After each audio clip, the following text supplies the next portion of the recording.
né? Eu chamo essas ondas de ondas coerentes porque elas possuem a mesma amplitude m, possuem o mesmo número de onda k e possuem a mesma frequência angular ômega. Então, o que difere uma onda da outra é apenas a defasagem. Então, a superposição dessas duas ondas coerentes e defasadas é simplesmente, então, a soma dessas duas ondas.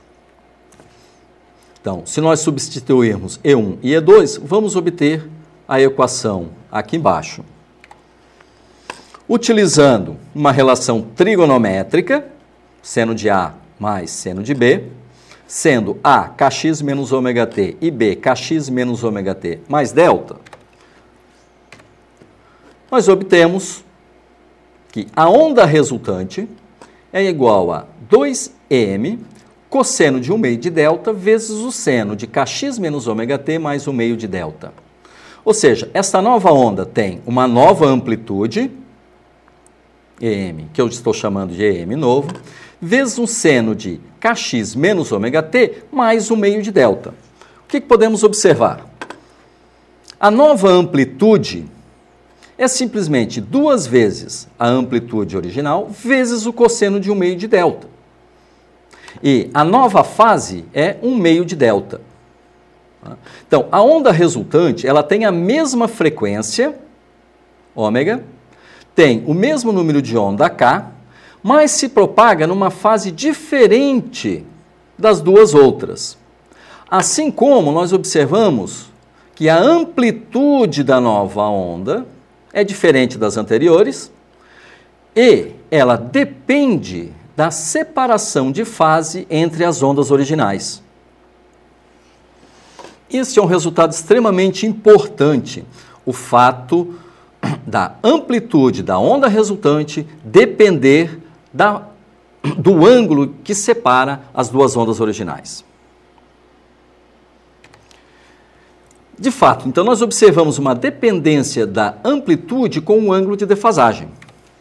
Então observem, nós podemos ter um valor máximo para a amplitude, ou seja, eu posso ter uma amplitude nova sendo 2 vezes a amplitude original, se e somente se o cosseno de delta sobre 2 for igual a 1. Né? Isso significa que para alguns valores de delta, eu vou ter uma amplitude máxima. Quais são esses valores de delta?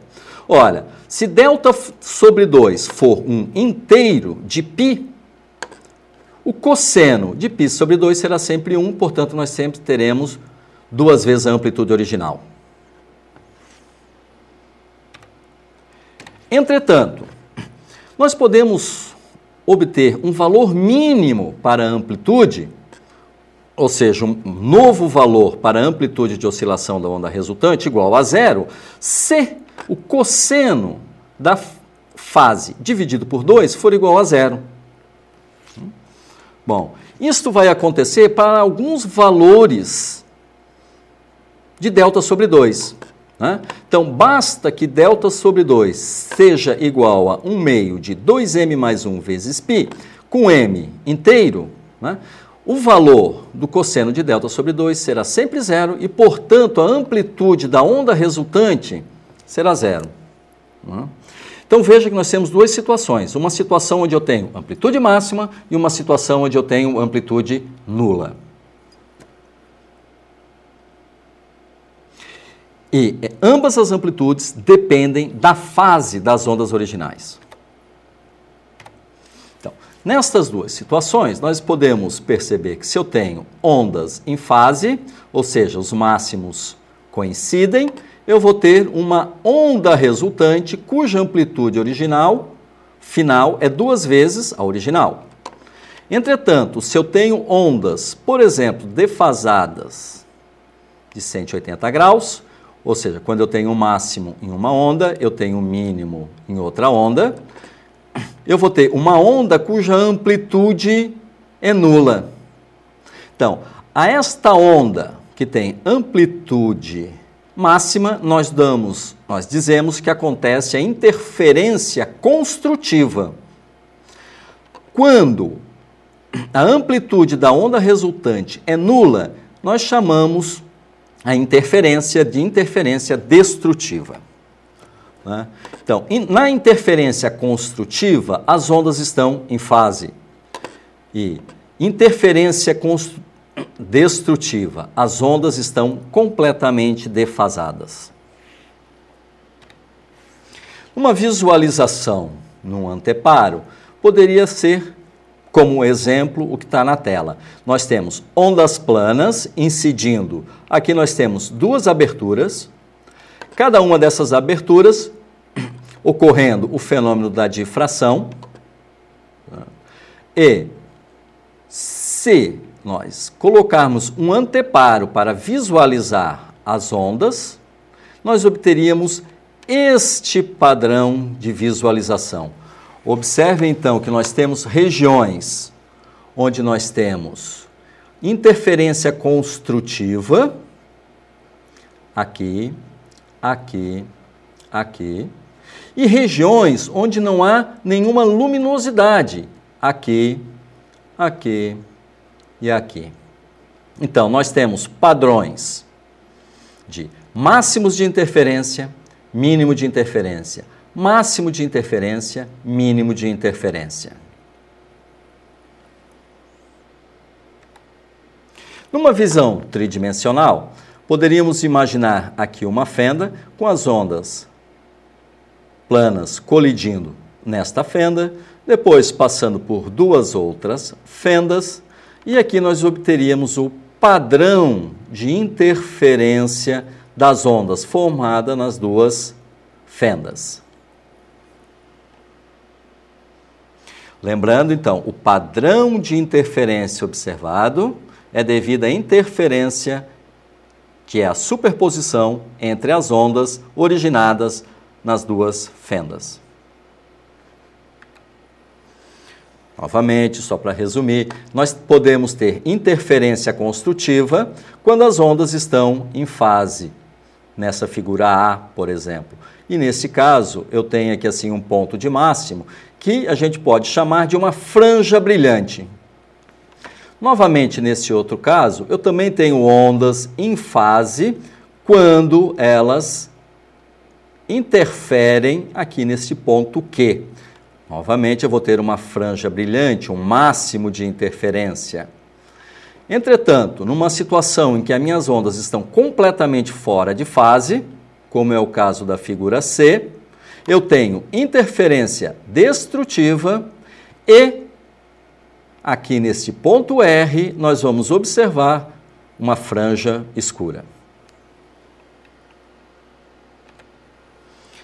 Bom, um dos primeiros experimentos a estudar e caracterizar a interferência é o experimento da fenda dupla de Young.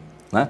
Neste experimento, nós temos ondas coerentes incidindo sobre uma determinada barreira, onde nós temos duas fendas e as ondas formadas por difração sofrem superposição ao colidir com o anteparo. Né? E neste anteparo nós observamos a formação de máximos, aqui, aqui, aqui, aqui, e também mínimos de interferência. Bom, uma das coisas que nós podemos fazer é tentar localizar as franjas, ou seja, os máximos e os mínimos da interferência. Tá? Veja, as ondas, elas estão em fase nas fendas, mas podem ou não estarem em fase em algum ponto P do anteparo. Tá? Por que isto acontece? Acontece porque as distâncias percorridas pelas ondas são diferentes quando elas saem das fendas e se dirigem a um determinado ponto sobre um anteparo. Então, observem, aqui nós temos uma fonte 1, que nos dá uma onda que percorre este caminho até chegar ao ponto P. Aqui nós temos uma outra onda que percorre o caminho R2 até chegar ao ponto P. As fendas estão separadas por uma distância D, né? Então, essa diferença de caminho entre as duas ondas é que pode levar a uma defasagem entre as ondas. Então, o que importa seria calcularmos a diferença de percurso entre as duas ondas. Em particular, nós vamos estudar uma situação onde a localização do anteparo, em comparação a localização do anteparo em relação ao obstáculo, essa distância L, é muito maior que D, onde D, então, é a separação entre as fendas. Nós temos aqui o raio R1 e aqui o raio R2. Nesta situação em que L for muito maior do que R2, os raios R1 e R2 são quase paralelos, de forma que nós podemos calcular a diferença entre eles apenas por essa diferença R2 menos R1 aqui, que pode ser escrita como um d seno θ, onde θ, este ângulo, é na verdade o ângulo que o raio médio faz com o centro das fendas.